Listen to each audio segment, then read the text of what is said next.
There's another one. For almost a month, swarms of drones the size of small cars have been spotted over parts of New Jersey, alarming local residents. I look to my left and I see two big drones. They were propeller driven, going very slowly. And unnerving lawmakers who say they popped up in at least 10 counties.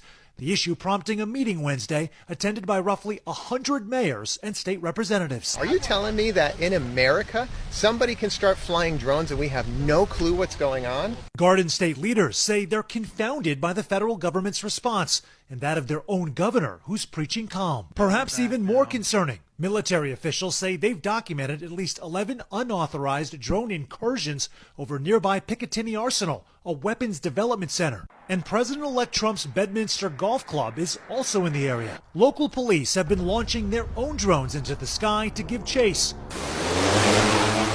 So far, the mysterious drones continue to elude them.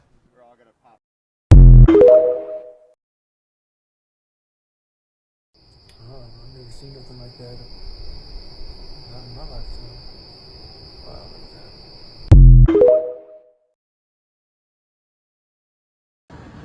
Look!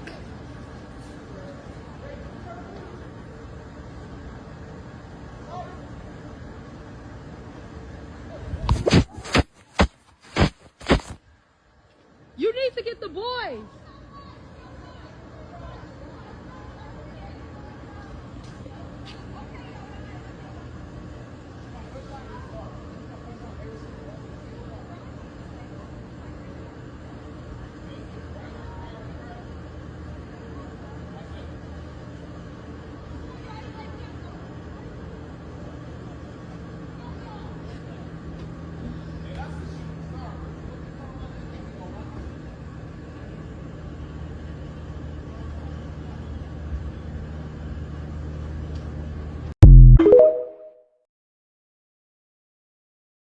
Can you comment on the drones that are flying around New Jersey ports? The government knows what is happening. They know where it came from and where it went.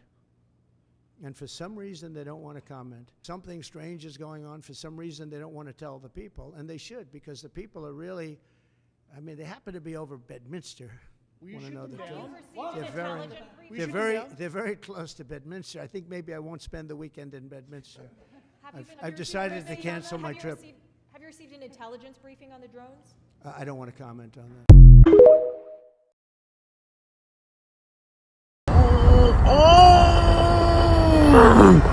No way! Yo! No way. You got good footage? Good footage? Oh, they bugging! The shit fucking crashed! Yo!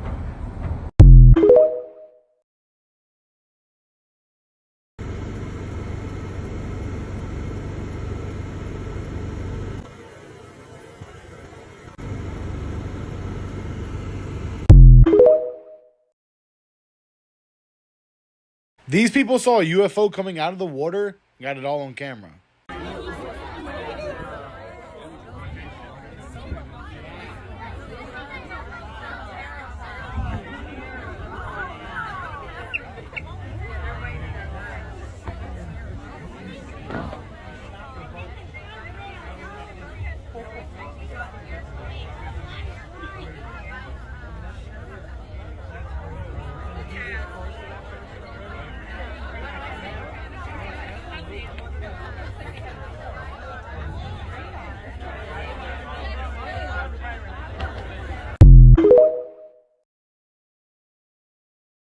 Aliens have been discovered. An exploration team recently uncovered unidentified crafts and mysterious creatures at the bottom of the Pacific Ocean. What secrets are they guarding?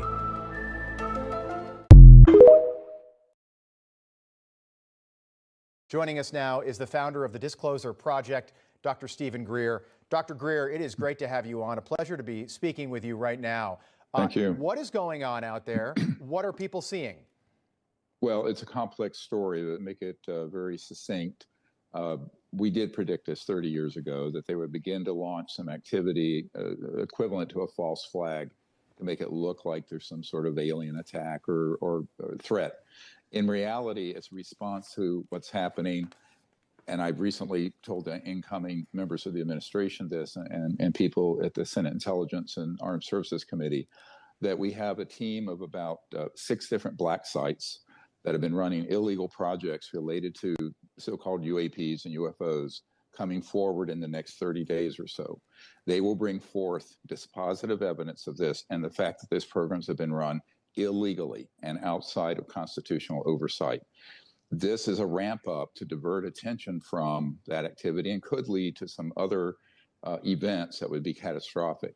This is a very dangerous situation. Nothing people are seeing has anything to do with aliens or extraterrestrial intelligence. It has to do with trying to maintain the cover-up on a secret program that went black, but illegal black, back in the late 1950s. So we're into 65, 70 years of some very dangerous operations. Now, these men that are defecting are coming out of some sites I've been at. I was in a helicopter last year, after that I was almost killed, frankly. And we were over these black sites and saw the openings that go into underground facilities where there are the man-made UFOs that come out, but also where they have illegal electromagnetic pulse weapons where they target and down the extraterrestrial vehicles that are then reverse engineered. Okay, let me stop you. Let me stop you right there, Dr. Greer. Let me start just because I want everyone at home I want us all to be on the same page. You're saying that we have the technology to shoot ET craft, not of this planet, out of the air, and we are reverse engineering those aircraft. 100%, and there are multiple men coming forward. They've been with JSOC and Special Forces, who are also NOx, an unofficial cover in corporate world. One of them's been there about 29 years and is very senior and has all the evidence, and they'll be releasing the evidence and the information.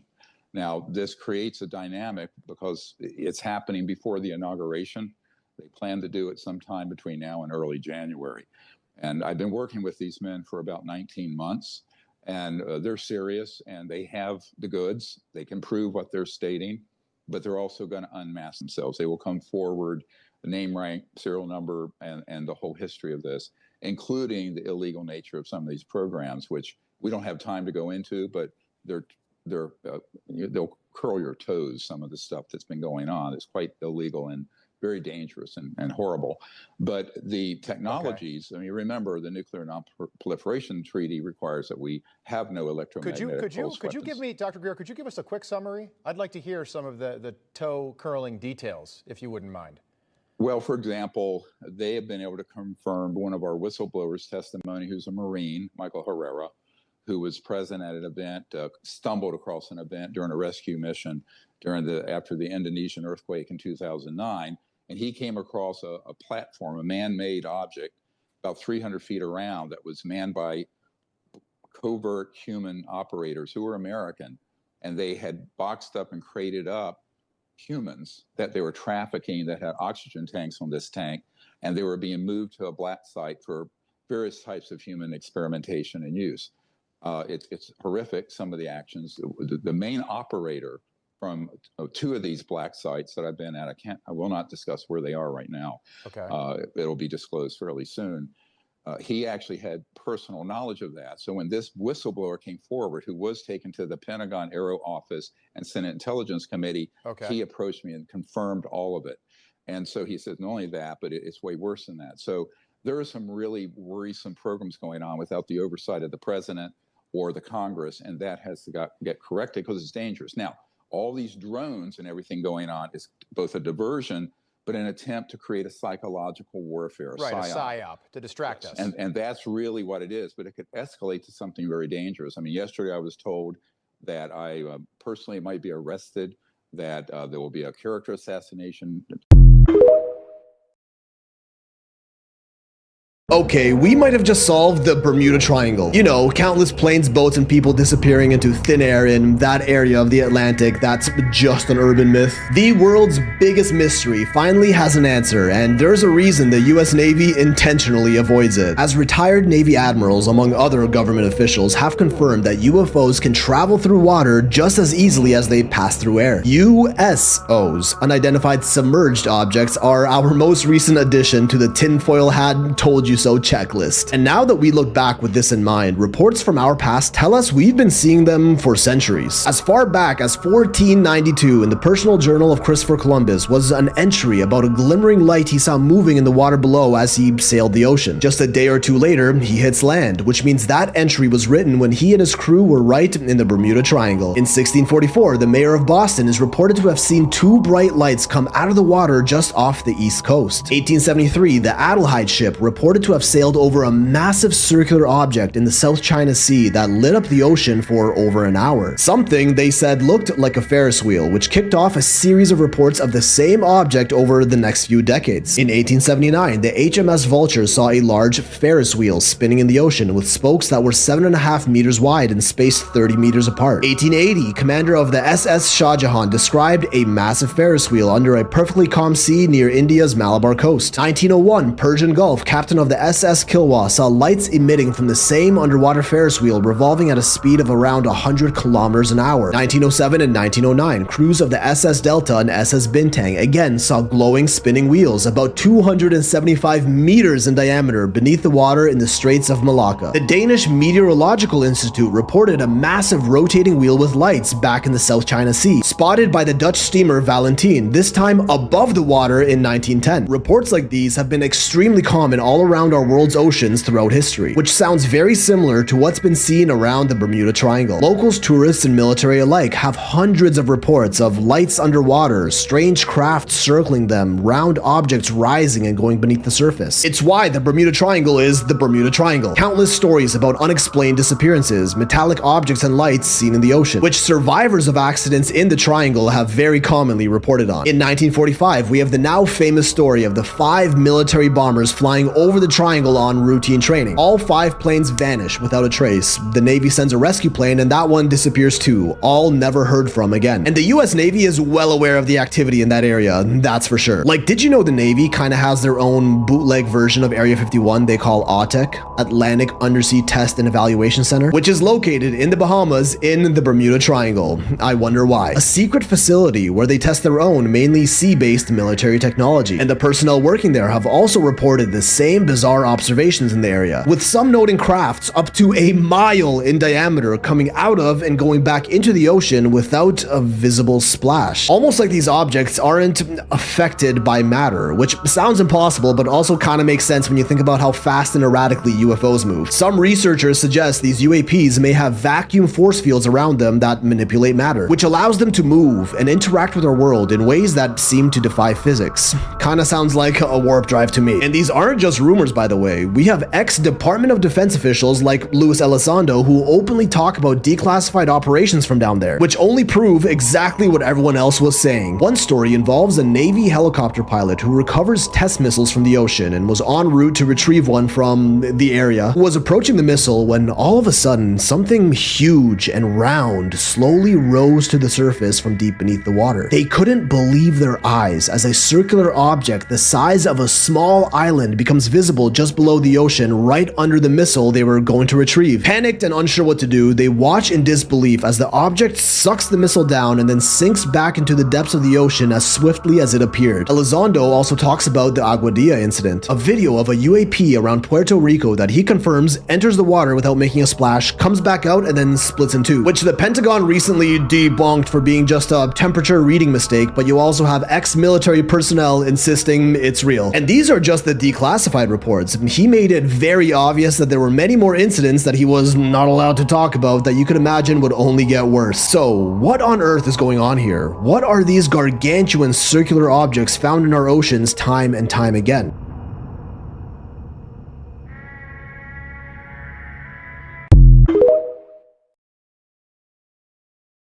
Seen that? Go back some. What?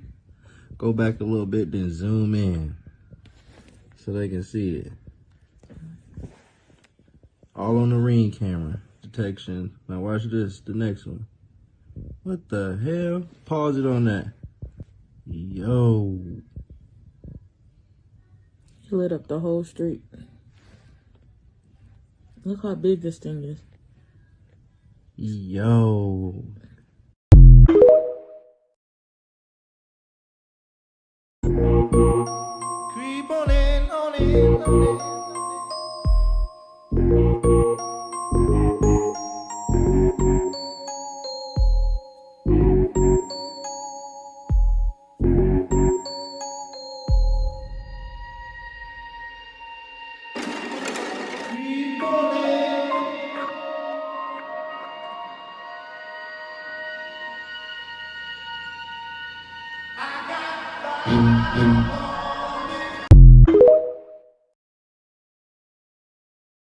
This man may have just actually witnessed an alien abduction. Pay attention, there's like glowing light and a big orb of light. I'm fucked up. I'm fucked up. Timmy, you ain't fucked up. But that shit's getting all but close to the moon. You see it? Yeah, I see it. Wow. That does not look like an airplane to me. An airplane would be blinking, flashing lights or something. Our fucked is fucked up.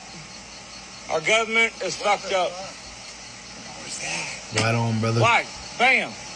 What did it just hit? Whoa. Look at it. What is that in front of it? Look at the fucking smoke rings. Are you fucking shitting me? I've never seen anything like that, that's for sure. I'm a drunk ass redneck. Videoing some fucking shit. That was actually pretty crazy. Like, what in the fuck is that?